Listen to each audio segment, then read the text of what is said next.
सामरी के पास ऐसी चीज क्या थी कि जिससे बछड़ा जो है वो बोलने लग गया या उससे आवाजें आने लग गई। अल्लाह ने ये भी कुरान पाक में बयान किया है। मतलब मैंने जिब्रील अलैहिस्सलाम को देखा और उन्हें पहचान लिया, वो घोड़े पर सवार थे, चुनाचे मैंने उनके घोड़े के कदमों के निशान से मिट्टी की एक मुट्ठी भर ली, उस बछड़े में डाल दिया, इसी सबब से ये बछड़ा जिंदा होकर बोलने लग गया। अब इसके पीछे राज क्या था कि जिब्रील अमीन के जिस घोड़े पर आप सवार थे उस घोड़े के कदम जहां लगे उसकी मट्टी जो है उस बछड़े में डाली तो बछड़ा बोलने लग गया। अब था नहीं था, बोलने लग गया। तो पता चला कि तबर्रुकात में अल्लाह पाक ने कैसी बरकतें रखी हैं। वो अता बख्श होते हैं, जिंदगी बख्श होते हैं, उनकी बरकत से मुर्दा दिल जिंदा होते हैं, मुर्दा कौमों को उरूज मिलता है।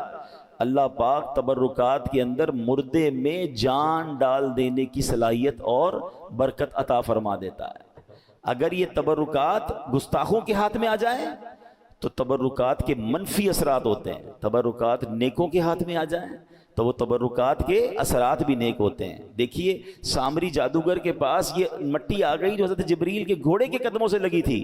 वो चाहता तो इससे बरकतें हासिल कर लेता ना, मगर दिल में गुस्ताखी थी, दिल में शिरक था, उसी तबर्रुक से उसने गलत काम शुरू करवा के कौम को हराम काम की तरफ लगा दिया और पूरी बनी इसराइल को उसने उस जमाने के लोगों को गुमराह किया है कि अल्लाह वालों से निस्बत रखने वाली चीज में बड़ी बरकत होती है। अब उसका कोई रॉन्ग इस्तेमाल कर ले तो अलग बात है।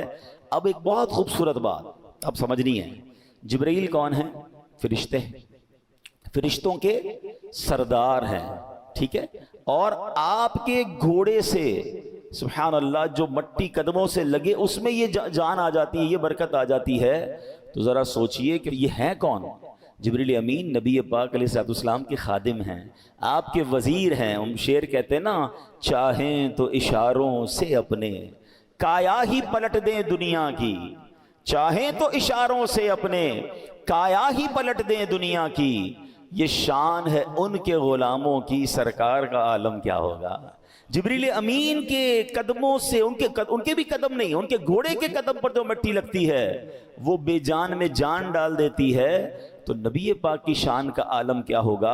अब जब जिब्रील अमीन तो फरिश्तों के सरदार हैं, मेरे आका तो सबके सरदार हैं ना, नबियों के भी सरदार हैं, फरिश्तों के भी आका हैं, जिब्रील अमीन तो नबी पाक के वजीर हैं।